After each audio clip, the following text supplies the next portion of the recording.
जय हिंद साथियों, 9 नवंबर 2023 का करंट अफेयर देखेंगे। तो आशा करते हैं आप लोग सब कुछ ठीक ही होंगे।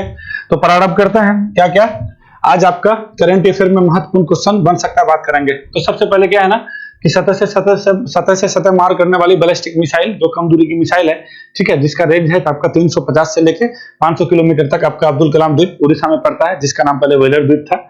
2015 में इसका नाम चेंज करके अब्दुल कलाम, क्योंकि सब जानते हैं 27 जुलाई 2015 को एपीजे अब्दुल कलाम का जो है हार्ट अटैक के कारण मृत्यु हो गया था। तब से इस द्वीप का नाम चेंज करके मिसाइल मैन के नाम से भी जानते हैं, है ना। आईजीएमडीपी जो आपका प्रोग्राम चला था 1983 में, इसी के देखरेख में चला था, जिसमें कुछ मिसाइल बनाना था, जैसे पृथ्वी था, अग्नि था, और सबसे पहला मिसाइल हम लोग का पृथ्वी ही था, जिसका मारक क्षमता आपका ये था आपका 150 से 300। कहने का मतलब ये होगा कि इसी के देखरेख में पार्ट पर करके मिसाइल को डेवलप करना था, और पहला मिसाइल जो हम लोग का जो था वो पृथ्वी ही था, ठीक है। तो फिर धीरे धीरे आपका पृथ्वी आया, एक गनी आया, फिर अलग अलग मिसाइल आया, ठीक है। तो उसी का क्या है ना कि अभी परीक्षण करने जा रहे हैं, तो मतलब परीक्षण कर चुके हैं, कल ही किए थे, ठीक है। उसका रेंज आपको दिखाना है, इसके बारे में बात करेंगे जो भी है, ठीक है। डीआरडीओ के द्वारा पूर्णतः स्वदेशी है, विकसित किया गया है। उसके अलावा क्या है ना कि अभी आपका ब्रह्मपुत्र नदी का एक सहायक नदी है सुमनसिरी। इस नदी पे जो है आपका बहुत दिन से आपका चल रहा था निर्माण कार्य कहने का मतलब क्या है, जल विद्युत परियोजना। आपको मालूम है कि 2023 तक, मतलब 2030 तक जो है सरकार जो है अपना लक्ष्य रखा है कि नवीकरणीय ऊर्जा कितना करना है, 500 गीगावाट करना है, ठीक है। तो कहने का मतलब है 500 गीगावाट करने के लिए अलग अलग जगह में जो भी आपका जल विद्युत परियोजना है उसको चलाया जा रहा था, तो भूसंकलन की वजह से वो जो है आपका काम बाधा हो गया है। तो थोड़ा सा आपका यह बात आ गया है चर्चा में। और ब्रह्मपुत्र नदी का सबसे बड़ी सहायक नदी सुबनसिरी नदी है, ठीक है ना। तो ये थोड़ा सा महत्वपूर्ण हो जाता है। अभी चलिए इसके बारे में बताते हैं आपको। उसके बाद क्या है ना, ऑस्ट्रेलिया के वोलोंगोंग और एक डिकिन विश्वविद्यालय है, क्योंकि अभी पहली बार ऐसा हो रहा है कि विदेशी विश्वविद्यालय अपना इंडिया में खुल रहा। तो अभी गुजरात में खुल रहा है, 2024 से इसका सेशन शुरू होगा। तो वहां के जो है आए थे, क्या बोलते हैं, करसन जी वहां के शिक्षा मंत्री, और अपना धर्मेंद्र प्रधान जी अपना शिक्षा मंत्री हैं। तो गुजरात में जो है इस गांधीनगर में लोग का बात भी हुआ, और गिफ्ट सिटी में ये बनाया जा रहा है। गिफ्ट सिटी का मतलब ये होगा Gujarat international finance tech city, ठीक है। गांधीनगर में ये एक सिटी को डेवलप किया गया है, ठीक है। तो वहीं पे मीटिंग हो रहा था, और वो कॉलेज का भी 2024 से मतलब आपका ये जो है सेशन प्रारंभ होने वाला है। अभी फिलहाल 60 स्टूडेंट का ही लेने का बात करें प्रत्येक वर्ष, ठीक है। उसके अलावा और क्या है भाई, चलिए हाँ चलिए और चलता है। अभी जो है ना WTO जो है अपना ग्लोबल टीबी रिपोर्ट जारी किया है, जानते हैं टीबी जिसको तपेदिक भी कहते हैं, क्षय रोग भी कहते हैं। भारत सरकार निश्चय योजना चला रहा है, 2025 तक जो है टीबी को उन्मूलन करने वाला है। और सतत विकास लक्ष्य जो एसडीजी है आपका यूएनओ की तरफ से, ठीक है, वो तो 2030 तक एजेंडा रखा है। मगर दुर्भाग्य की बात यह है कि 75 लाख टीबी मरीज है पूरे विश्व में, ठीक है। उसमें से अब ऐसा ये रोग ऐसा है ना जो मृत्यु होता है जो रोग के कारण, तो ये दूसरा ऐसा रोग है जो मतलब मृत्यु दर मतलब इसका सब दूसरे नंबर पे आता है, और भारत में सबसे अधिक टीबी का मरीज देखा गया है, ठीक है। ये दुर्भाग्य ही कहिएगा, ठीक है ना। और ये जानलेवा बीमारी कहा जाता है, ठीक है। तो इसका रिपोर्ट जारी किया है WHO। तो यहाँ पे भी थोड़ा सा हो गया है पंगा। अब आइए ऑपरेशन ऑल क्लियर। अभी आपका भूटान का जानते हैं जिग्मे खेसर नामग्याल, अभी हम आपको बता भी रहे थे कि वो आए हैं भारत के दौरे पे, 8 दिन रहने वाले हैं। तो यहाँ पे कुछ बात चल रहा था, ठीक है। रेल लिंक के भी बारे में बात हुआ है, कोकराझार से, असम के कोकराझार से आपका गोफू तक चलेगा भूटान तक, ठीक है। और भी बहुत सारा चीज है। तो ऑपरेशन ऑल क्लियर चला था। 90 के दशक में क्या हुआ था ना कि कुछ जो है अलगाववादी जो जैसे उल्फा है और बहुत सारा है, ठीक है। तो वो लोग क्या हो गया था ना, असम से भाग करके चला गया था कहां पे, भूटान में। तो उसी को निकालने के लिए ऑपरेशन ऑल क्लियर चलाया था 2003-4 में, क्योंकि भूटान में अशांति फैल रहा था, ठीक है। तो ये थोड़ा सा आपका प्रधानमंत्री जी के साथ बातचीत करने में ये आपका आ गया थोड़ा सा चर्चा में, ठीक है। तो इसी वजह से आपके लिए ये महत्वपूर्ण हो जाता है। क्या देगा, अभी ऑपरेशन कैक्टस भी आप लोग को हम पढ़ाए थे, जो आप लोग का मालदीव के साथ चला था। तो जो भी ऑपरेशन थोड़ा मोड़ा चलता है ना, ये सब चीज थोड़ा सा याद रखना है। जैसे अभी हम लोग पढ़े थे ना ऑपरेशन आपका इजराइल से जो हम लोग जो सहायता कर रहे हैं, तो कहने का मतलब है ऑपरेशन ये सब चलता रहता है, तो इस सबको याद रखना है, ठीक है। अब आइए वैश्विक ऊर्जा आउटलुक रिपोर्ट भी जारी की है। IEA जो है ये इंटरनेशनल एनर्जी एजेंसी है, ये जो है ना तेल संकट आया था 1973 में, और यही तेल संकट की वजह से आपका अभी जो G7 देख रहे हैं, ठीक है, पहले G5 था, तो इसी वजह से 1975 में बना था। और ये तेल संकट को देखते हुए पूरा विश्व जो है मिलकर के IEA का एक स्थापना बना, जिसका मुख्यालय पेरिस में है। उसी ने जो है अपना ऊर्जा आउटलुक रिपोर्ट जारी किया है, तो इसको भी हम लोग देख लेंगे। उसके अलावा क्या है ना, अभी ICC द्वारा जो है ना अपना क्या बोलते हैं नवीनतम आपका जो है एक दिवसीय रैंकिंग जारी किया गया है, और उसमें मोहम्मद सिराज को और शुभमन गिल को जो है शीर्ष स्थान मिला है। अब ये अभी महत्वपूर्ण बात यह हो जाता है कि अभी जो क्रिकेट का जितना भी फॉर्मेट है, ठीक है, टी20 हो, एक दिवसीय हो, टेस्ट हो, सारे में हम लोग नंबर 1 चल रहे हैं, ठीक है। और यहाँ पे एक दिवसीय में जो है आपका जो है बाबर आजम को पछाड़ करके आपका ये आ गया शुभमन गिल, और मोहम्मद शमी जो है ये शाहिन अफरीदी था जो अभी सबसे तेज 100 ये लेने वाले आपका विकेट लेने वाले बन गया, उसको पछाड़ के मोहम्मद सिराज आ गए हैं सर्वश्रेष्ठ पे, ठीक है। उसके बाद अभी क्या है ना, उत्तराखंड राज्य का स्थापना दिवस मन रहा है, वहां पे द्रौपदी मुर्मू जी गए हुए हैं, ठीक है। तो उसको जो है इसका स्थापना दिवस पर जो है मुख्य अतिथि के रूप में जो है वहां का जो कार्यक्रम है उसमें शामिल करने की बात कहा गया है, ठीक है। तो 9 नवंबर को जानते हैं आपका 2000 में 3 स्टेट बना था, पहले छत्तीसगढ़, 1 नवंबर को 9 नवंबर को उत्तराखंड और 15 नवंबर को आपका झारखंड बना था, यानी 2000 में, ठीक है। तो ये थोड़ा सा देख लेंगे हम लोग, ठीक है। उसके अलावा अभी क्या है ना, थोड़ा सा चर्चा में आ गया आपका नीतीश कुमार जी। नीतीश कुमार जी थोड़ा सा विवादित बयान दे दिए, विवादित बयान तो नहीं दिए, वो जो है जनसंख्या को बता रहे थे विधानसभा में, और उसी से जो है कुछ वो बोले कि कैसे जनसंख्या को कंट्रोल कर रहे हैं, कैसे हम लड़कियों को नौकरी दे रहे हैं, शिक्षा दे रहे हैं, तो इनसे जो है लड़कियों जो भी महिलाएं हैं वो अवगत हुई है और अपना जो है फैमिली प्लानिंग में इसका अच्छा योगदान रहा है। जनसंख्या थोड़ा कम हुआ है, तो इसी को बताते कुछ अलवल कुछ बोल दिए, बोले नहीं, वो बात वही था उसका, ठीक है। तो महिला आयोग जो है इस पे भड़क गया। अब जो महिला आयोग के अध्यक्ष है रेखा शर्मा जी, तो इससे बोला कि जो है अभी तक अभद्र टाइप का जो है बयान दिए हैं, ठीक है। तो ये पूरा मामला आ गया है लाइमलाइट में। तो ये महिला आयोग के अध्यक्ष को थोड़ा जान लीजिएगा। महिला आयोग का स्थापना जो 1992 में हुआ था, 1990 में अधिनियम आकर के, ठीक है। ये सांवैधिक, देखिए संवैधानिक निकाय, महिला आयोग संवैधानिक निकाय नहीं, ये सांवैधिक निकाय, अधिनियम के द्वारा ये आयोग बनाया गया था, ठीक है। तो इसको थोड़ा सा देख लेंगे, उसके अलावा और कुछ नहीं है, तो यही सारा चीज है। चलिए प्रारंभ करता है, शुरू से देख लेंगे क्या क्या आप लोग को हम बताने वाले हैं, ठीक है। थोड़ा सा हमको लगता है ज्यादा क्वेश्चन है, तो चलिए आते हैं पहले। अभी क्या है ना, सतह से सतह मार करने वाला कम दूरी का बैलिस्टिक मिसाइल पर्ले का जो है मारक क्षमता क्या है, बैलिस्टिक पर्ले का मारक क्षमता रेंज कितना है। तो पहले ये जानिए कि ये जो है पर्ले क्या है, स्वदेशी रूप से मिसाइल, स्वदेशी रूप से बनाया हुआ है, और इसको विकसित किसने किया है, डीआरडीओ ने किया है। ये थोड़ा सा ध्यान रखिएगा, क्योंकि डीआरडीओ जो स्थापना हुआ था कब, इसका 1958 में इसका स्थापना होने का उद्देश्य यही था कि जो है आपको मिसाइल विसाइल का जो भी प्रोग्राम है इन सब में आपको क्या स्वदेशी उन्नत तकनीकी विकसित करना है। तो ये DRDO defence research and development organisation होता है। इसका जो है महानिदेशक कौन है, तो डीआरडीओ के मुख्य है आपका समीर वी कामत है, ये याद रखिएगा, समीर, ठीक है, समीर वी कामत जी हैं, ये याद रखना है आपको। ये जो है हेडक्वार्टर कहाँ है, दिल्ली में है। जितने भी मिसाइल विसाइल को आप देखते हैं ना, तो डीआरडीओ के द्वारा ही विकसित किया जाता है। तो अपना अगर पढ़ ले आपको कह लेगा किसके द्वारा विकसित किया गया था, क्या कहिएगा, डीआरडीओ, डीआरडीओ का स्थापना 1958। चलिए आगे चलता है।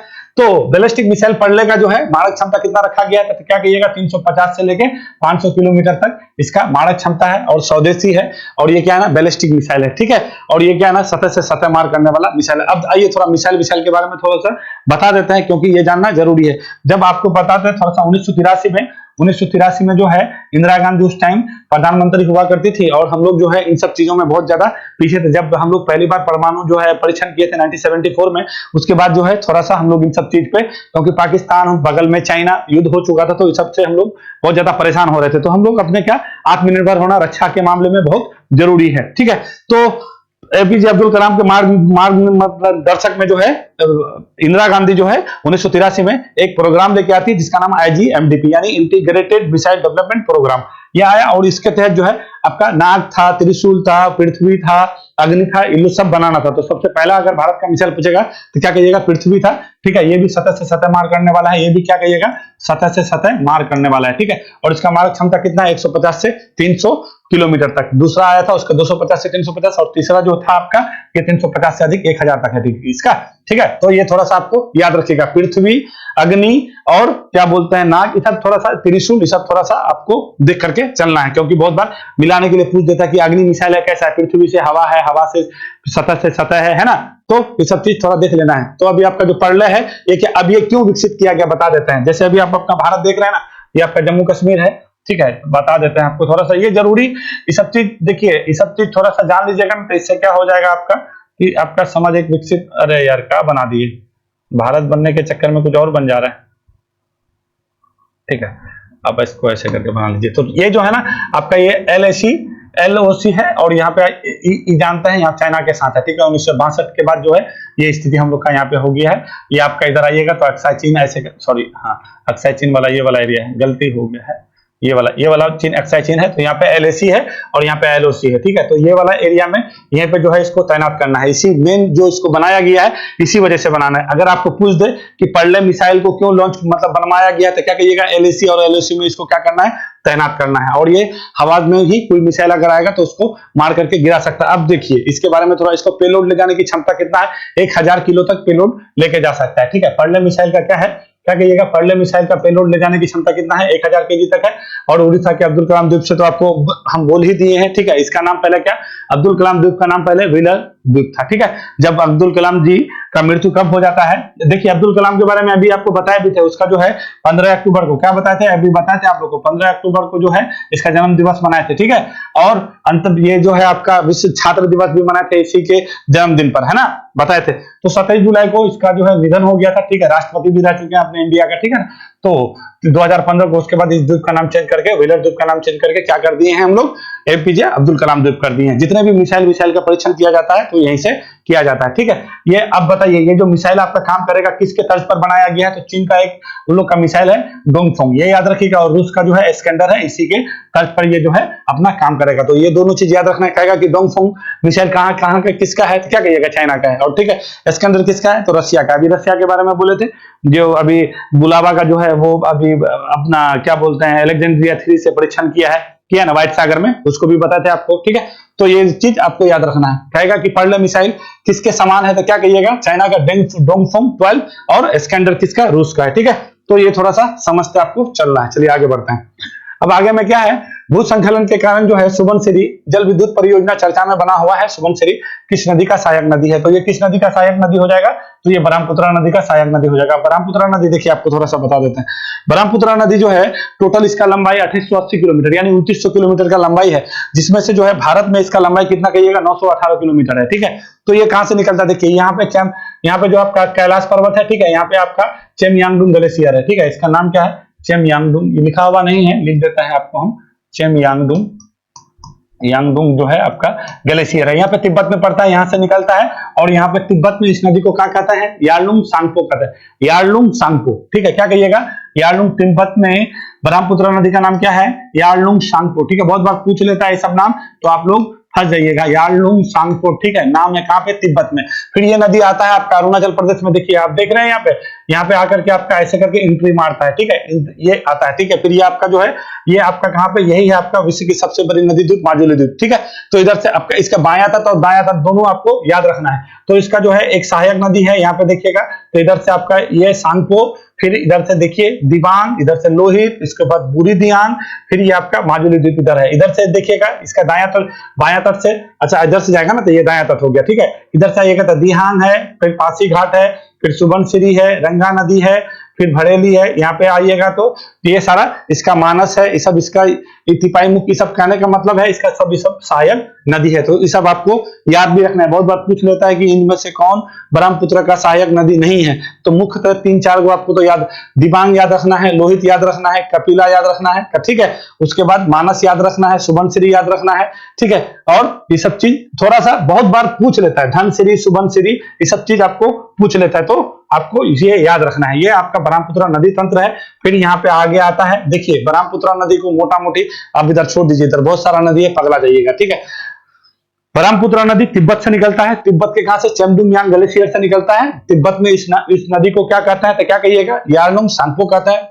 अरुणाचल प्रदेश में आके एंट्री मारता है, वहां पे इस नदी का नाम क्या हो जाता है, तो क्या कहिएगा, इसका नाम हो जाता है आपका दिहांग नदी, ठीक है। फिर ये दिहांग नदी आगे आगे बहती है, फिर ये ब्रह्मपुत्र असम के पास इधर आते मिलती है, ठीक है। फिर आगे चलती है, आगे चल करके ये बांग्लादेश में आ जाता है। बांग्लादेश में जैसे ही आपका ब्रह्मपुत्र नदी आता है, इसको यहाँ पे ब्रह्मपुत्र में इसको बांग्लादेश में इसको जमुना कहता है। उधर से गंगा आती है, गंगा नदी को आपको बांग्लादेश में क्या कहते हैं, पद्मा कहते हैं। फिर इधर से बराक नदी निकलती है, कहां से, आपका त्रिपुरा, इधर से अगर देखिएगा तो ठीक है, मणिपुर के साइड से इधर से निकलता है बराक नदी, वो आके जाके आपका उसका भी सहायक नदी है, वो जाके मिल जाता है बांग्लादेश में। फिर इसका संयुक्त धारा को क्या कहते हैं, तो क्या कहिएगा, मेघना धारा कहते हैं, ठीक है। तो ये थोड़ा मोड़ा चीज आपको इतना चीज याद होना चाहिए। अब आइए इसका जो है टोटल लंबाई, इस नदी का टोटल लंबाई अगर पूछ लेगा तो क्या कहिएगा, इसका टोटल लंबाई जो है आपका क्या कहिएगा, 2880 किलोमीटर है, ठीक है। एकदम एग्जैक्ट है, मगर आपको कहीं कहीं 2900 मिलेगा, तो टेंशन नहीं लेना है। जो आपका जो है बिहार इंडिया में कितना इसका है, तो क्या कहिएगा, 918 है, ठीक है। और तिब्बत में कितना बहता है, तो क्या कहिएगा 1625 किलोमीटर। ये 3 जो डाटा आपको याद होना चाहिए, ठीक है। तिब्बत, ये तिब्बत का है, ठीक है। तिब्बत तो अभी चाइना के पास चला गया है 1950 से, तो थोड़ा सा ये चीज। और इंडिया, ये इंडिया वाला चीन है, ठीक है। ये चीज आपको थोड़ा सा याद रखना है। और ये टोटल है, ये टोटल है, ठीक है। तो ये आपको याद रखना है। तो इसी का एक सहायक नदी था सुबनसिरी। यहाँ पे क्या हो गया देख रहे हैं ना, ब्रह्मपुत्र का सबसे बड़ी सहायक नदी है कौन? सुबनसिरी नदी है, ठीक है। ये पे आपका जो है जल विद्युत परियोजना बनाया जा रहा था। और ये कितना वाट का था? तो क्या कहिएगा, ये 500 मेगावाट का। कितना कहिएगा? 500 मेगावाट जल विद्युत इसका जो है उत्पादन क्षमता था। यहाँ पे आ गया भूसंकलन, ठीक है। अब इसका जो है थोड़ा सा डिले हो गया। अभी इसको, ये जो आपका 2024 तक इसको निर्माण कार्य पूरा होना था, अब नहीं हो पाएगा, भूसंकलन हो गया है, थोड़ा सा चर्चा में भी आ गया था, ठीक है। तो आपको हो सके यहाँ से पूछ ले। देखिए अभी सरकार का क्या एजेंडा है ना, 2030 तक हम लोग 500 गीगावाट जल विद्युत, मतलब जल विद्युत का उत्पादन करना चाह रहे हैं। जल विद्युत का तो नहीं, नवीकरणीय ऊर्जा कर सकते हैं, ठीक है। क्योंकि सरकार जो है नवीकरणीय ऊर्जा को बढ़ावा देने के लिए, क्लाइमेट चेंज हो रहा है, ठीक है। हम लोग जो है कॉप में जाकर के शामिल भी होते हैं। और उसके साथ जो है हम लोग 2070 तक नेट जीरो की बात किए हैं। कब तक किए हैं? 2070 तक। ये भी बात आपको याद रखना है। तो सरकार का जो है ये एजेंडा है कि हमको 500 गीगावाट नवीकरणीय ऊर्जा हम लोग को उत्पादन करना है। तो उसमें से ये आपका सबसे बड़ी, एक तरह से जल विद्युत बहुत बड़ी जल विद्युत परियोजना था, ठीक है ना। तो इसके तहत होना था, ये थोड़ा सा लेट हो रहा है। तो सरकार का एजेंडा हो सके फेल हो जाए। तो यहाँ पे अभी आपका ये बात चर्चा में आ गया था, तो याद रखिएगा। तो ब्रह्मपुत्र नदी का सहायक नदी कौन कौन नदी कहिएगा? सबसे पहले कहिए दिबांग है, ठीक है। अरुणाचल प्रदेश में ब्रह्मपुत्र नदी को नाम क्या है? तो क्या कहिएगा? दिहांग नदी है, ठीक है। दिबांग कहिएगा। फिर आप इधर आइएगा तो लोहित है, ठीक है। इधर से आइएगा तो क्या है? इधर से आइएगा तो क्या धनसिरी हो जाएगा। फिर इधर से आइएगा तो आपका बराक नदी इधर यहाँ पे आके मिलता है आपका बांग्लादेश में, इधर छोड़ दीजिए। अब आइए दाया तरफ से, ये वाला तरफ से आइएगा तो ये आपका तीस्ता नदी हो जाएगा, संकोच नदी हो जाएगा, सुबनसिरी हो जाएगा, ठीक है। ये इतना मुख्य नदी है, इसको आपको याद रखना है। सुबनसिरी, संकोच और तीस्ता। अभी यही तीस्ता नदी पे सिक्किम में आया था ना आपका इतना बड़ा जो वो गड़बड़ हो गया था सिक्किम में, वहां पे भी आपका जो है ग्लेशियर जो फट गया था। तो कहने का मतलब यही है, ये सारा चीज आपका थोड़ा सा हिमालय वाला क्षेत्र है ना, वहां पे आपका महत्वपूर्ण हो जाता है, ठीक है। चलिए, तो ये भूसंकलन की वजह से ये देखिए आपका यही आपका प्रोजेक्ट चल रहा था, बहुत ज्यादा मोटा ये वहां पे असम में ये बनाया जा रहा है, ठीक है। चलिए, तो ये ब्रह्मपुत्र नदी का सहायक नदी है। बराक नदी आपको दिखा दी। ये नदी कहां से निकलता है? तो क्या कहिएगा? ये मणिपुर से इधर से निकलता है और जाके बांग्लादेश में मिल जाता है, ठीक है। इसका सहायक जलधारा को हम लोग क्या कहते हैं? तो क्या कहिएगा? मेघना कहते हैं। अब दिबांग नदी तो उसका सहायक नदी है। गंगा नदी आपका गौमुख हिमालय से निकलता है, ठीक है। इस गंगा नदी भारत की सबसे लंबी नदी है, तो जानते हैं किसी दिन गंगा नदी तंत्र के बारे में भी आप लोग को हम बता देंगे। चलिए, ज्यादा ज्योग्राफी नहीं पढ़ाएंगे ना, तो कहिएगा कि सर ये अब जो है क्या पढ़ा रहे हैं। देखिए ये ब्रह्मपुत्र नदी है। सबसे पहले बात कहिएगा, पुरुष नदी के नाम से ब्रह्मपुत्र नदी को जाना जाता है। ब्रह्मपुत्र नदी 3 देश से, बांग्लादेश, भारत और चाइना यानी तिब्बत, कहने का मतलब है 3 देश से होकर बहता है, ठीक है। और ये कैलाश पर्वत के चेमयांगडुंग ग्लेशियर बहुत बार पूछता है, ठीक है। ब्रह्मपुत्र नदी को कहां पे, ये अरुणाचल प्रदेश में किस नदी के नाम से जाना जाता है? तो ये याद रखिएगा, दिहांग नदी के नाम से जाना जाता है, ठीक है। चलिए आते हैं, ऑस्ट्रेलिया के वोलोंगोंग और डिकिन विश्वविद्यालय कहाँ खोले जा रहे हैं? तो कहने का मतलब है ये ऑस्ट्रेलिया का 2 विश्वविद्यालय है, एक वोलोंगोंग विश्वविद्यालय और एक डिकिन। देखिए डिकिन कितना बड़ा विश्वविद्यालय, कितना मस्त लग रहा है, ठीक है। तो फर्स्ट फॉरेनर यूनिवर्सिटी अपना इंडिया में होने जा रहा है। तो ये कहाँ खोलने जाएगा? ये आपका खोलने जा रहा है गांधीनगर गिफ्ट सिटी में। गांधीनगर कहाँ है? तो गुजरात का राजधानी है। और ऊपर से गिफ्ट सिटी का मतलब क्या होगा? Gujarat international finance tech city. इसको बनाया जा रहा है आपका गांधीनगर में। ये बहुत हाईटेक सिटी है, ठीक है।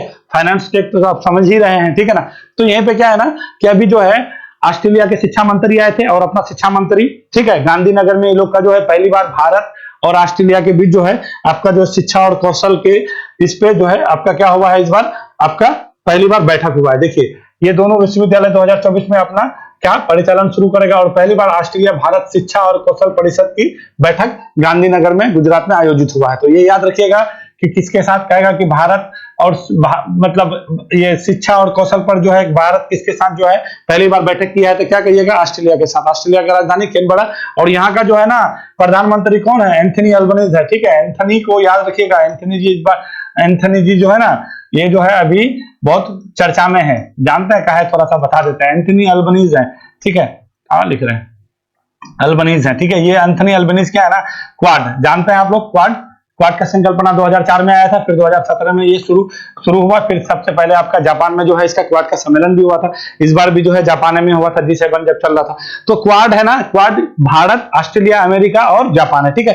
तो अभी ना ये किसके, चाइना को काउंटर करने के लिए बना गया था। और एंथनी अल्बनीज़ अभी गए हुए हैं कहां पे, चाइना पे, ठीक है, शी जिनपिंग के पास, ठीक है, वहां के राष्ट्रपति हैं। तो कहने का मतलब है अभी लोग को लग रहा है ना, अमेरिका को लग रहा है या भारत को लग रहा है, क्या लग रहा है कि ये क्वाड से निकल जाएगा। अगर ऑस्ट्रेलिया क्वाड से निकल जाएगा तो फिर सारा चीज गड़बड़ी हो जाएगा। और ऑस्ट्रेलिया का बहुत ज्यादा व्यापार किसके साथ हो रहा है, चाइना के साथ होता है। इसी वजह से चाइना को ऑस्ट्रेलिया छोड़ नहीं सकता है, ठीक है। पिछले 7-8 साल से छोड़ा हुआ था, मगर फाइनली फिर जाके एंथनी अल्बनीज़ चाइना के गोद में जाके बैठ गया है। तो इस ये जो है क्वाड पे जो है आपका संकट हो चुका है। अगर आपको पूछ दे कि क्वाड से कौन देश निकल सकता है तो क्या कहिएगा, ऑस्ट्रेलिया ही निकल सकता है। ये पे हो गया है गड़बड़, थोड़ा सा याद रखिएगा एंथनी अल्बनीज़, इसी वजह से ये भी चर्चा में आ चुके हैं क्वाड को लेकर के, ठीक है। तो चलिए आगे बढ़ते हैं। अभी 2024 में क्वाड हो गया कहां पे, भारत में होने वाला है क्वाड का सम्मेलन। 2023 में कहां होने वाला था, ऑस्ट्रेलिया में होने वाला था। तो बाइडेन जी बोला कि हम ऑस्ट्रेलिया नहीं जा पाएंगे। तो G7 का आपका अध्यक्षता बैठक कहां हो रहा था 2023 में, जापान में। तो जापान में जाकर के शामिल हो गए थे, फिर वहीं पे आपका G7 का इस बार का बैठक हुआ है। कहां पे कहिएगा, जापान में। 2024 में कहां पे होगा, भारत में होगा।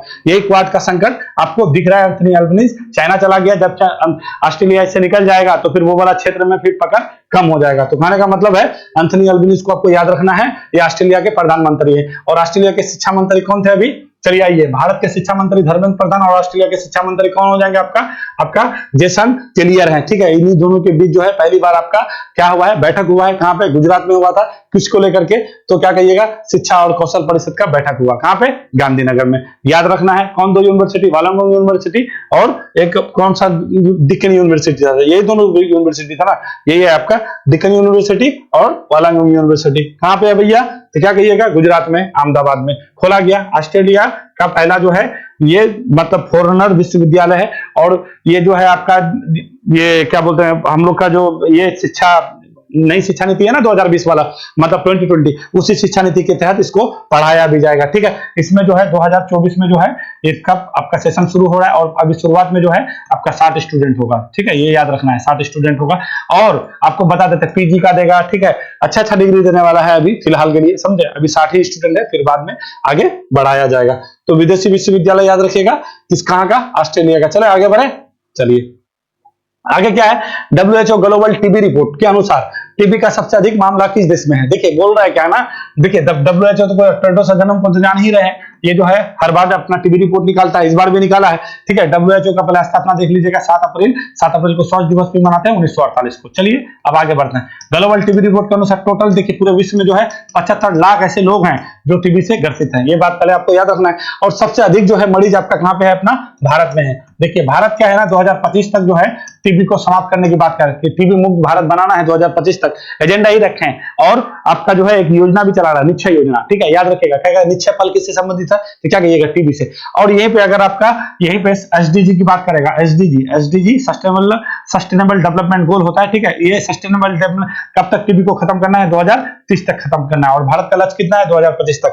मगर दुर्भाग्य की बात यह है कि सबसे अधिक टीबी का मरीज कहां पे है, भारत में ही है, ठीक है। तो ये बात आपको जान लेना है, WHO द्वारा हर बार निकाला जाता है, इस बार सबसे अधिक मरीज की संख्या कहां पे, भारत में है टोटल। अब देखिए मृत्यु दर, जो विश्व में जो मृत्यु होता है, तो ये मृत्यु के मामले में ये दूसरे नंबर पे आता है। टीबी से ग्रसित लोग मृत्यु ये दूसरे नंबर में आता है, ठीक है। तो ये भी आपको याद रखना है। अगर कहेगा कि टीबी से मृत्यु में जो है, मृत्यु दर में टीबी से मरने वाले के मतलब कितने नंबर पे आता है, तो क्या कहिएगा, दूसरे नंबर पे आता है। ये भी बात आप जानते चलिएगा। अब ये थोड़ा टीबी के बारे में।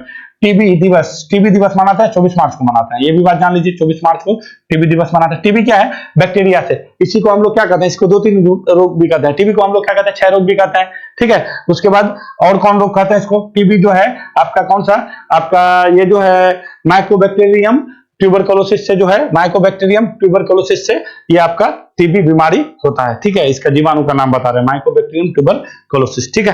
तो आपको ये बात याद रखना है, 24 मार्च को हम लोग मनाते हैं विश्व टीबी दिवस। सबसे अधिक जो है मामला किसके पास है, भारत के पास है। टोटल मरीज कितना है, तो 75 लाख है, ठीक है। संयुक्त राष्ट्र का एसडीजी के तहत कब तक समाप्त करने की बात कर रहे हैं टीबी, 2030 तक। भारत कब तक लक्ष्य रखा है, 2025 तक। कौन सा पहल चल रहा है, निश्चय पहल, ठीक है। ये बात याद रखिएगा, निश्चय पहल चल रहा है, ठीक है। निश्चय पहल चला रहा है टीबी को मुक्त करने के लिए, ठीक है। चलें अब आगे बढ़ते हैं। चलिए क्वेश्चन तो बहुत कुछ है, ठीक है, चलिए आगे बढ़ते हैं। आगे क्या है ना, operation all clear. Operation all clear क्या है, 2023 से 24 के बीच जो है भूटान के दक्षिणी क्षेत्र में असम के अलगाववादी विद्रोह समूह के खिलाफ चलाया गया था। हुआ क्या था ना, 1900 आपको थोड़ा सा बता देते हैं। 1990 के दशक में जो है असम के जो है अलगाववादी कुछ समूह था, जो लिखा हुआ है आपका यूनाइट यानी उल्फा है, नेशनल डेमोक्रेटिक फ्रंट वाला है, उसके बाद कमातापुर लिबरेशन है। ये लोग क्या है ना 1990 के दशक में असम में जो है अपना अलगाववादी क्या चला रहा था, अपना अभियान चला रहा था। तो यहीं से खदेड़ करके भगा दिया गया और सारे लोग जाके भूटान में जाके क्या ले लिए, शरण ले लिए। ठीक है, तो भूटान सरकार के द्वारा वहां पे बहुत ज्यादा लोग का क्या ना गतिविधि बढ़ रहा था, तो भूटान के द्वारा जो है 2003-4 में आपका ये आपका ऑपरेशन चलाया था, ऑपरेशन ऑल क्लियर। ठीक है, तो अभी भूटान के जो राजा है, ठीक है, कौन थे आपको बताए थे, अभी आए थे जो आपका 2-8 दिन की यात्रा में आप आए थे ना, और हम ये इसके बारे में अच्छा से आपको बताए थे कि जो है ये वहां के लोग जो है कितना अच्छा मतलब पर्यावरण को लेकर अपना कितना कंसर्स रहते हैं। 60% अभी भी वहां पे जमीन है। ठीक है, भूटान से पड़ोसी राज्य लगने वाला कौन है, पश्चिम बंगाल है, उसके बाद आपका सिक्किम है, उसके बाद आपका इधर पश्चिम बंगाल हो गया, इधर से सिक्किम, उधर से अरुणाचल प्रदेश, इधर से असम है। ठीक है, तो ये सारा चीज आपको हम बताए थे। ठीक है, तो नाम के बातचीत है ना, वही आए थे। ठीक है, तो उसी के साथ बातचीत हो रहा था किसका, प्रधानमंत्री मोदी जी का।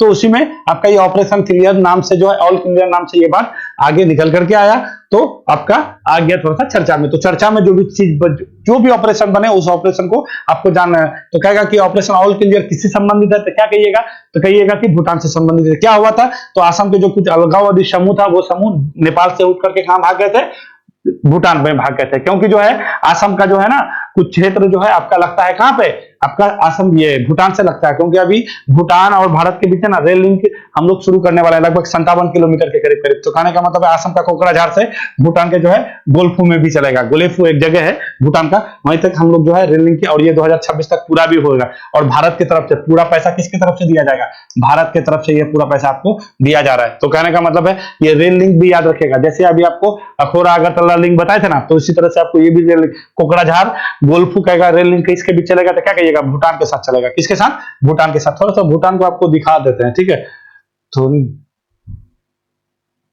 तो कुछ उग्रवादी संगठन था, उस उग्रवादी संगठन को जो है हटाने के लिए वहां की जो है क्या बता रहे हैं, वहां का भूटान का जो सरकार था उसको निकालने के लिए जो ऑपरेशन चला था वही ऑपरेशन। और ये है आपका भूटान, देखिए ये आपका भूटान है। इस भूटान में यहाँ पे सिक्किम है, ये आपका अरुणाचल प्रदेश है, इधर से असम है, यहाँ से आपका ऐसे करके ये आपका पश्चिम बंगाल है। तो कहने का मतलब है इतना सारा स्टेट इसके साथ लगता है। ठीक है, और यहीं पे जो है आपका डोकलाम है। डोकलाम अभी यहाँ पे जो है बहुत ज्यादा विवाद, हमेशा ये वाला चीज तो एकदम बिल्कुल याद रखना, डोकलाम याद रखना है।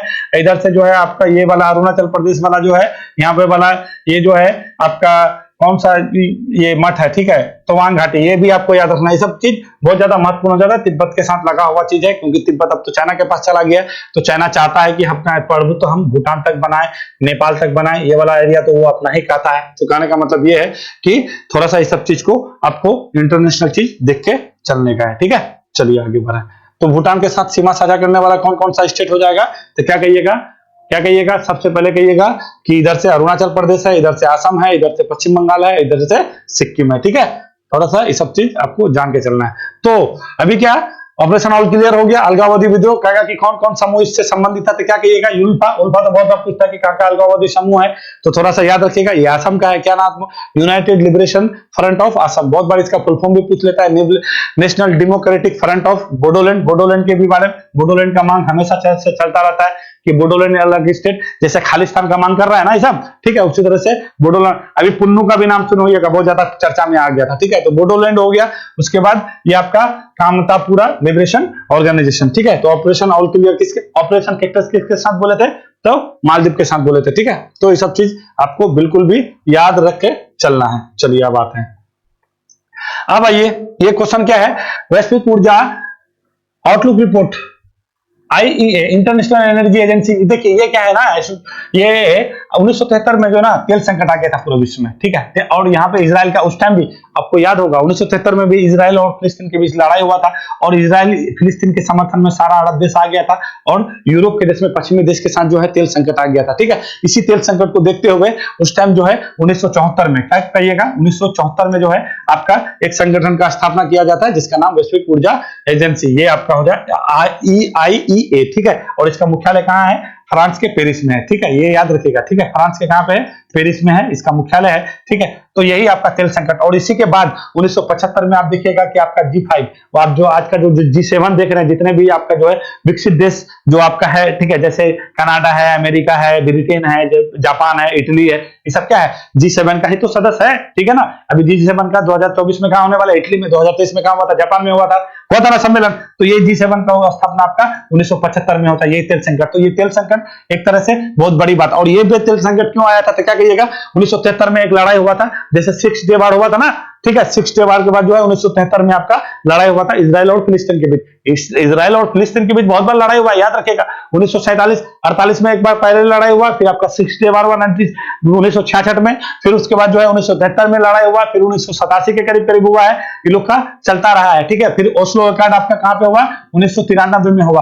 फिर ये ओस्लो अकॉर्ड के बाद जो है 2000 ये एक तब से लेके 2006 तक ये जो आपको जो गाजा देख रहे हैं, गाजा पे किसका नियंत्रण था, ये आपका इजराइल का ही था। फिर 1993 में गाजा में इलेक्शन हुआ और वहां पे फिलिस्तीनी पराधिकरण और हमास दोनों लड़ा, और फाइनली गाजा में जो है हमास जीत गया, और वहां के लोग जो है उसको स्वीकार भी किया।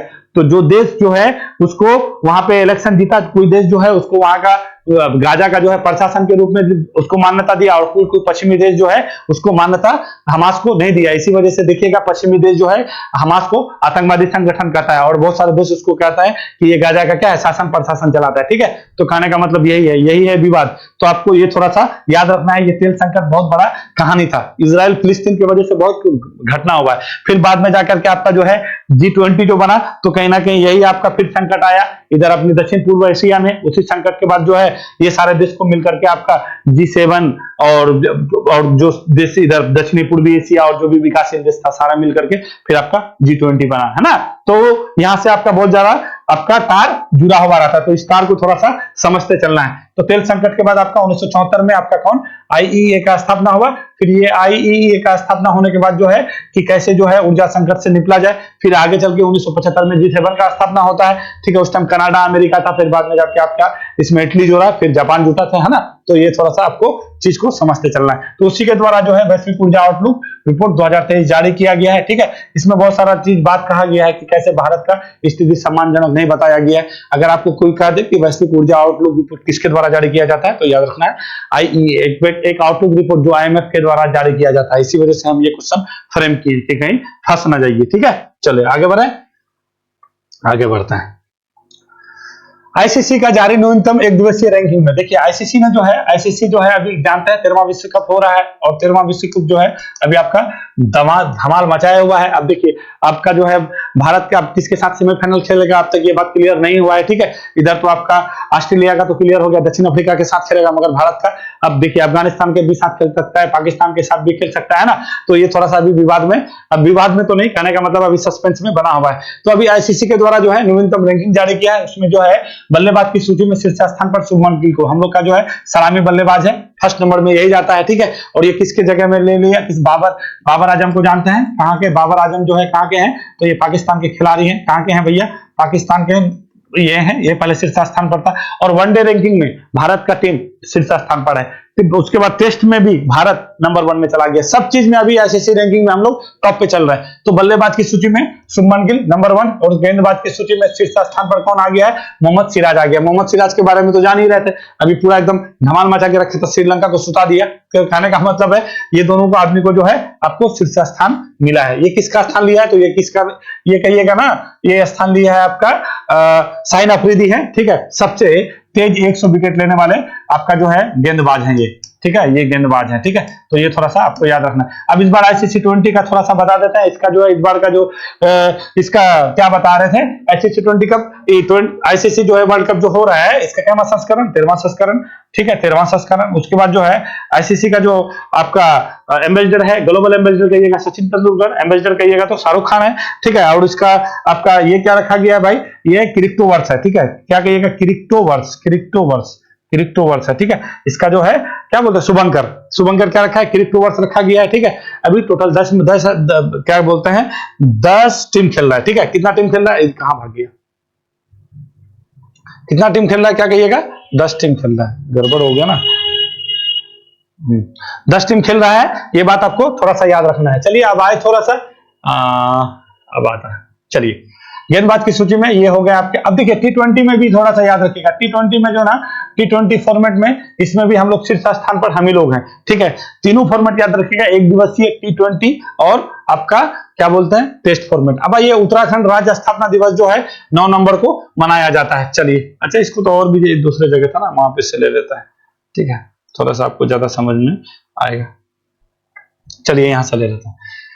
उत्तराखंड राज्य स्थापना दिवस 9 नवंबर को मनाते हैं। अब हुआ है क्या, देखिए 2000 में 2000 थोड़ा समझते आइएगा, ठीक है। 2000 ईस्वी में है ना 3 स्टेट बना आपका। उत्तराखंड यूपी से बना, छत्तीसगढ़ एमपी से कट के बना, ठीक है, और आपका जो है बिहार से कट करके आपका झारखंड बना। तो सबसे पहले 26वां स्टेट कहिएगा, 26वां स्टेट कहिएगा तो कौन बना था आपका, छत्तीसगढ़ बना था। ये क्या तारीख को बना था, तो क्या कहिएगा 1 नवंबर 2000 को बना था, ठीक है, ये बात आपको याद रखना। उसके बाद दूसरा स्टेट कौन बना, 9 नवंबर को बना, कौन बना, तो क्या कहिएगा उत्तराखंड बना, 9 नवंबर 2000 को बना, उत्तराखंड बना। तो अभी यहीं पे उत्तराखंड जो है अपना, आज 9 नवंबर है, उत्तराखंड अपना स्थापना दिवस मना रहा है। वहीं पे जो है कुछ यूनिवर्सिटी में अपना राष्ट्रपति द्रौपदी मुर्मू जी वहां पे गई हुई है, उत्तराखंड गई हुई है, तो इसको जो है ना उसमें मुख्य अतिथि के रूप में कई समारोह में इसको बुलाया गया है। तो ये आपका, अब हमारे राष्ट्रपति हेड ऑफ द स्टेट है, आपको उस दिन भी बताए थे, भारत का राष्ट्रपति हेड ऑफ द स्टेट होगा, कितना आर्टिकल में होगा भैया, तो क्या हेड ऑफ द, एक भारत का राष्ट्रपति होगा 52 और हेड ऑफ द स्टेट होगा यानी कार्यपालिका प्रमुख होगा 53 में, है ना।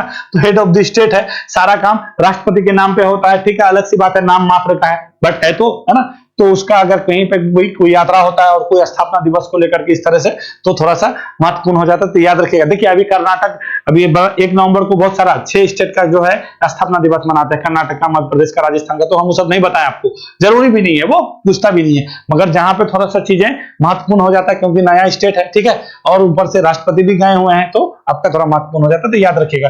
उत्तराखंड राज्य का स्थापना दिवस क्या तारीख को मनाता है, 9 नवंबर को मनाते हैं। और ये तीनों स्टेट का तो स्थापना दिवस बहुत बार पूछ लेता है, 26वां स्टेट छत्तीसगढ़, 27वां स्टेट उत्तराखंड, 28वां स्टेट आपका झारखंड। और झारखंड कब बना था, 15 नवंबर को, क्या कहिएगा 15 नवंबर 2000 को बिरसा मुंडा का जन्म दिवस होता है, और इसी को आदिवासी गौरव जनजाति दिवस भी मनाते हैं 15 नवंबर को, प्रधानमंत्री मोदी जी घोषणा किए थे। छत्तीसगढ़ में अभी इलेक्शन हो रहा है, छत्तीसगढ़ में विधानसभा सीट कितना होता है, 9 गो, और कई चरण में हो रहा है, तो 2 चरण में कहिएगा। पहला चरण में 20 सीट हो चुका है, अब और कितना सीट होने वाला है भैया, 20 हो गया था, कितना बचा, 17 है ना बचा नाम, हाँ ठीक है 17 बचा, ठीक है। तो कहने का मतलब है 2 चरण में हो रहा है, जहां पे भी आपका माओवादी वाला एरिया था वहां पे आपका हो चुका है, और बाकी बचा। यहाँ पे कुछ ऐसा देश है ना जो 50-60 साल बाद जो है पहली बार जो है वहां पे चुनाव हो रहा है, ठीक है, बस्तर संभाग में पड़ता है, छत्तीसगढ़ का एक जिला है बस्तर, ठीक है, उस संभाग है, वहीं पे आपका ऐसा हो रहा है। तो कहने का मतलब है कुछ चीज है, आपको पूछ सकता है कि आजादी के बाद पहली बार 2000 छत्तीसगढ़ में कौन सा संभाग का जो है वहां पे चुनाव हुआ, और यहाँ पे कितना % आपका वोट हुआ है, 71% के करीब करीब हुआ है। और मिजोरम में भी हो गया, मिजोरम में जोरमथंगा मुख्यमंत्री है, और वहां पे भी इलेक्शन हुआ है, वहां पे 77% हुआ है, वहां पे कितना सीट है, 40 सीट, वहां पे क्या कहिएगा एक ही चरण में हुआ है। अगर आपको पूछ देगा मिजोरम में क्या चरण में चुनाव हुआ, तो क्या कहिएगा एक ही चरण में हुआ है, ठीक है। तो ये थोड़ा सा आपको याद रखते चलना है, ठीक है। अब आइए आगे चलते हैं, देखिए लंबा चला जाएगा, फिर ले लेंगे, अभी क्वेश्चन बहुत बाकी है। ये तो हम कर ही देंगे, ये भी कर लिए। चलिए अब आता है नीतीश बाबू पे। आइए, महिला आयोग के अध्यक्ष के रेखा शर्मा, सुनिए महिला आयोग का अध्यक्ष कौन है, रेखा शर्मा। तो हंसी आ रहा है क्योंकि देखिए इतना सम्मानित आदमी है, ये तो कोई बड़ी बात नहीं है। देखिए अभी एक आया था आपका, एक मूवी आया था, आप लोग शायद देखे होइएगा, अभी कोई OMG करके 2 पंकज त्रिपाठी का फिल्म था, ठीक है। तो अभी क्या है ना, ये सब कोई बड़ी चीज नहीं है, जो चीज के बारे में ये बोला है कोई गंदा बात नहीं था, इसने इस चीज को बोल रहा था, ये जो नीतीश जी कह रहे थे कि जो लड़कियों को, जो महिलाओं को जो हम शिक्षा दे रहे हैं, इसको जैसे हम नौकरी में, तो आप लोग को मालूम है कि सब 50% कई जगह कर दिया, शिक्षण संस्थान में, नौकरी में, सब जगह आरक्षण देने का काम कर रहा है, ठीक है। उसके बाद आपका स्थानीय निकाय के चुनाव में भी इसका जो है महिलाओं का बहुत ज्यादा प्रतिनिधित्व किया है, इसमें सराहनीय काम है, इसमें कुछ शक है नहीं। अभी देखिए आपका शराबबंदी किया, कहीं ना कहीं उसमें महिलाओं का ही हित छुपा हुआ है, ठीक है, क्योंकि सारे महिला का घर बर्बाद हो रहा था, ठीक है। तो कहने का मतलब इसी चीज को ये रख रहा था अपना विधानसभा में जब बात हो रहा था, और ये हो क्या रहा था, क्योंकि अभी जातिगत सर्वेक्षण हुआ है, अभी उसको भी बताते हैं कि कितना % से बढ़ा करके जो है आपका इंदिरा साहनी केस का 50% का जो सीमा था, अभी महाराष्ट्र वाला भी बता रहे थे, तो उसी का भी यहाँ पे भी आप उल्लंघन होने जा रहा है। जैसे अभी प्रस्ताव तो रख दिया है, फिर केस होगा, क्या होगा नहीं होगा, बट इसी के मैटर पे बात करते करते ये चले गए, थोड़ा सा भाग गए तो नहीं, वो बात को रख रहे थे तो कुछ बोला गया, जिससे बीजेपी जो है, बीजेपी को भी एक बार मुद्दा मिल गया कि ये इतना अच्छा चेहरा था, सुशासन के नाम से जाना जाता है, सुशासन बाबू भी कहते हैं बिहार में, अब पूरे इंडिया में इसका एक अच्छा नेता के नाम से जाना जाता है, समझा जाता है। तो इसके थोड़ा सा विवाद का बयान आकर के ये हो गया थोड़ा गड़बड़। गड़बड़ क्या हुआ, इसने महिलाओं के बारे में बोला कि जो है कैसे बच्चा बच्चा जो होता है उसी के बारे में बताया था। तो अब क्या है ना कि महिला आयोग के द्वारा इसको जो है बोला गया कि आप ये जो गलत किए हैं, ये रेखा शर्मा भड़क गई हैं। ठीक है, तो महिला आयोग के बारे में थोड़ा सा आपको हम बता देते हैं कि महिला आयोग क्या होता है, ये क्या होता है। देखिए महिला आयोग जो है ना, महिला आयोग 1990 में, आपको बता देते हैं 1990 में महिला आयोग अधिनियम आया था, और इसको जो है ये अधिनियम पारित हुआ आपको 1992 में जाकर के, ये आपका एक आयोग बना। और ये कैसा ये अगर महिला आयोग कहेगा कि कैसा निकाय है तो क्या कहिएगा, सांवैधिक निकाय है। कैसा निकाय है कहिएगा, सांवैधिक निकाय है। क्या कहिएगा, संवैधानिक निकाय नहीं कहिएगा, सांवैधिक निकाय कहिएगा। बहुत बार पूछ लेता है कि इनमें से कौन जो है संवैधानिक है और कौन सा सांवैधिक है। तो असंवैधानिक, संवैधानिक और सांवैधिक ये तीनों चीज अलग अलग होता है। ठीक है, तो अगर पहला महिला आयोग का अध्यक्ष आएगा तो क्या कहिएगा, जयंती पटनायक थी। कौन थी, 1992 जो महिला आयोग का स्थापना हुआ था उस टाइम महिला आयोग का कौन था, जयंती पटनायक। ये आपको याद रखना है, जयंती पटनायक। ठीक है, क्या कहिएगा, जयंती पटनायक पहले महिला आयोग की अध्यक्ष थी। अभी कौन है, रेखा शर्मा है। तो इसी वजह से हम बता रहे रेखा शर्मा का नाम, क्योंकि महिला आयोग पूरा भड़क गया है, इस पे स्पष्टीकरण मांगा कि आप ऐसे कैसे कर सकते हैं, क्योंकि महिला आयोग का काम ही है महिलाओं का जैसे कार्यस्थल में जैसे आपका यौन आचरण, यौन शोषण हुआ उसके बाद उस पर आपको इसको ध्यान रखना है। ठीक है, महिलाओं के साथ अभद्र टाइप से अगर कहीं पे कुछ हो जाता है, इसके शोषण कोई बात हो जाता है, दहेज से संबंधित कोई बात हो, या महिलाओं के सम्मान के प्रति अगर कोई ऐसी कोई बात कोई करता है, तो ये सारा काम किसके, आपका महिला आयोग का होता है। और महिला आयोग राज्य में भी हो सकता है, केंद्र में तो है ही। ठीक है, तो कहने का मतलब है, तो महिला आयोग का जो है अध्यक्ष रेखा शर्मा है अभी। तो आपका ये चीज बहुत इंपॉर्टेंट हो जाता है। तो हो सके आपको कहीं पूछते महिला आयोग का अध्यक्ष कौन है। देखिए अध्यक्ष तो बहुत चीज, आदमी का बहुत कुछ होता है। ठीक है, मगर जो चर्चा में आता है वही चीज का उठा के पूछ देता है, और बच्चा क्या करता है ना, सबको एक तरह से दिखता है। तो नहीं, कुछ चीज है कि आपको ज्यादा ध्यान देना है, कुछ चीज है उस पर कम ध्यान देना है। ठीक है, तो ये हो गया है। अभी इस पे इस्तीफा का भी मांग कर रहा है, ये बोला है अभी ये जो है ये क्या बोले हैं, ये नीतीश कुमार जी, अभी हम नीतीश कुमार जी बोले हैं, क्या बोले मालूम है, कि हम जो है अपना निंदा करते हैं। अपने से बोला है कि हम अपना निंदा करते हैं, अगर आपको मेरा बात बुरा लगा हो तो महिला आयोग इस पे जो है कड़ी निंदा किया है इसका, तो ये फंस गए हैं बुरी तरीके से। ठीक है, तो इसको थोड़ा सा हम लोग देख लेते हैं। ठीक है ना, अब आइए नेक्स्ट में चलते हैं। ये क्या है, चलिए थोड़ा सा इसको देख लेते हैं। अब क्या जो मेन बात बताना चाह रहे थे वो बताया नहीं। बिहार में जो है मौजूदा आरक्षण कितना है, 50%। तो थोड़ा सा चलिए इस पे पहले डिस्कस कर लेते हैं।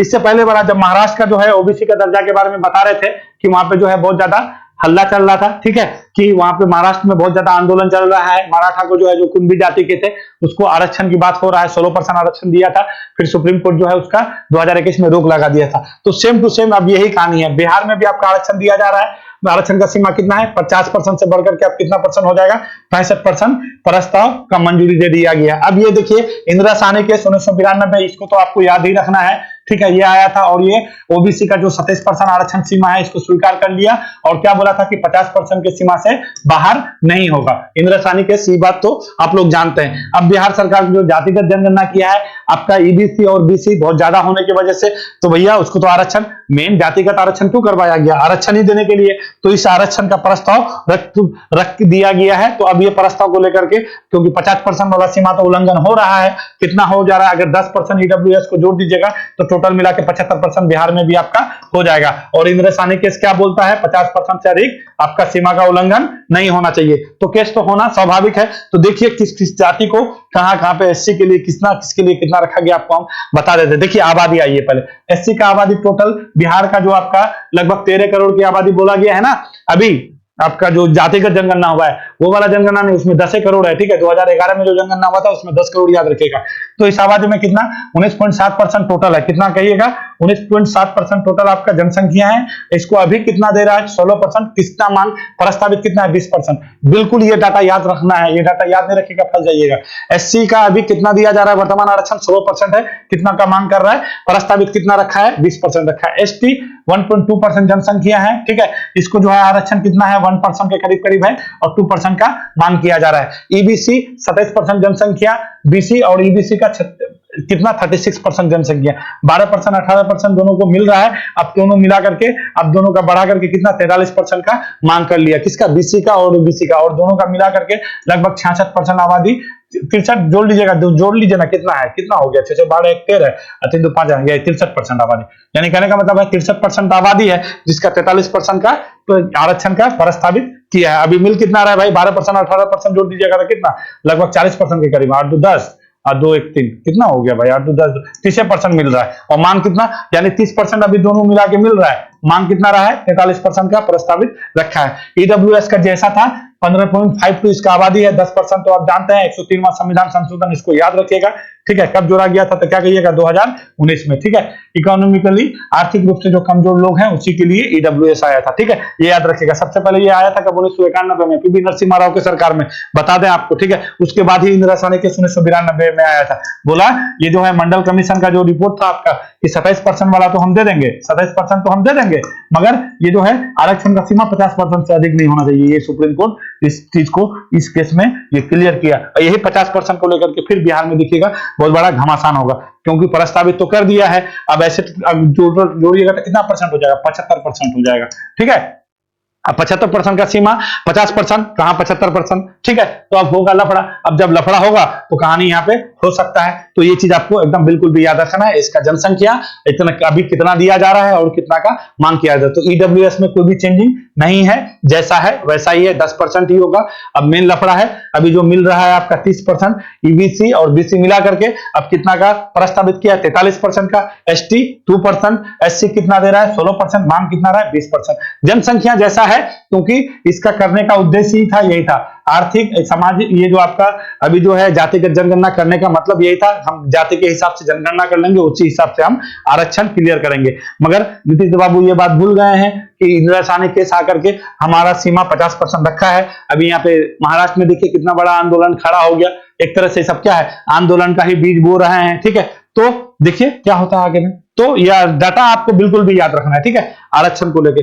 अभी देखिए तीन काका काले कर समिति, फिर आपको रिवीजन करा देता है। पहली बार पिछड़ा वर्गों के लिए सबसे पहले कोई आयोग बना था 1953 में। 1953 में कौन सा आयोग बोलिएगा, काका कालेकर समिति आया था। उसके बाद फिर कौन सा आया 1979 में, 1920 के मोरारजी देसाई के काल, मोरारजी देसाई जब प्रधानमंत्री थे तो कब कौन आया था, मंडल आयोग कब आया था भैया, 1979 में। ये अपना रिपोर्ट कब पेश किया, 1980 में। लागू कब हुआ तो क्या कहिएगा, 1990 में। किसके समय में, आई के ये क्या नाम था उसका भाई, प्रधानमंत्री जो थे, मेन तो भाई नाम वहां मिसिंग हो रहा है, फिर जैसे याद आ रहा है तो फिर बताते हैं। 1990 में क्या कहिएगा, मंडल आयोग का सिफारिश पेश किया 1980 में, मगर लागू कब किया था, 1990 में, और बहुत विरोध भी हुआ था, ठीक है। फिर जाके 1991 में आपका जो है पीवी नरसिम्हा राव की सरकार जो है 10% आरक्षण ईडब्ल्यूएस यानी आर्थिक रूप से कमजोर लोगों के लिए आरक्षण ले आया। उसके बाद जो है इंदिरा साहनी केस हो गया। इस केस में आपका जो है मंडल आयोग का जो 27% था, इसको तो मान लिया कि नहीं, जो ओबीसी लोग बहुत ज्यादा भारत में है, उसका 27% आरक्षण होना चाहिए, मगर आरक्षण का सीमा 50% से अधिक नहीं होगा। ये बात क्लियर कर दिया, 50% वहीं पे लाके रोक दिया। अब जो भी स्टेट इससे ज्यादा बढ़ रहा है, वहां पे केस हो रहा है, आंदोलन हो रहा है, बहुत ज्यादा कुछ हो रहा है। अब देखिए क्या क्या होगा नहीं पता, बट हम लोग को जो परीक्षा के दृष्टिकोण से जरूरी है ये चीज याद रखना है, तो याद रखना है कि कितना प्रस्तावित है। क्योंकि महाराष्ट्र वाला भी हम आपको बताए थे कि 16% आरक्षण रखा था, फिर वहां का महाराष्ट्र का हाईकोर्ट 13% 12% किया, फिर आपका सुप्रीम कोर्ट उस पर रोक लगा और अभी भी रोक लगा हुआ है। देखिए आंदोलन चल रहा है, लोग भूख हड़ताल में बैठे हुए हैं, लोग मर रहे हैं, किसी का घर जल रहा है ना। तो अभी बिहार में भी वही होने वाला है, आपका ये वाला चीज रखा गया। देखिए अभी क्या क्या फिर होगा, ठीक है। तो ये बात आपको याद रखना है। चलिए, और मेरे हिसाब से क्वेश्चन तो बहुत कुछ है, बट ज्यादा करेंगे तो आपका फिर इधर छोड़िए, ये जरूरी है नहीं इसको बताना, ये जो बताए हैं बस इसको याद रखना है। तो चलिए, वीडियो देखने के लिए शुक्रिया। मिलता है फिर हम लोग कल एक नया एनर्जी के साथ, नया जोश के साथ, फिर हम लोग समझेंगे बुझेंगे, आपका महत्वपूर्ण समसामयिक घटना फिर चलेगा।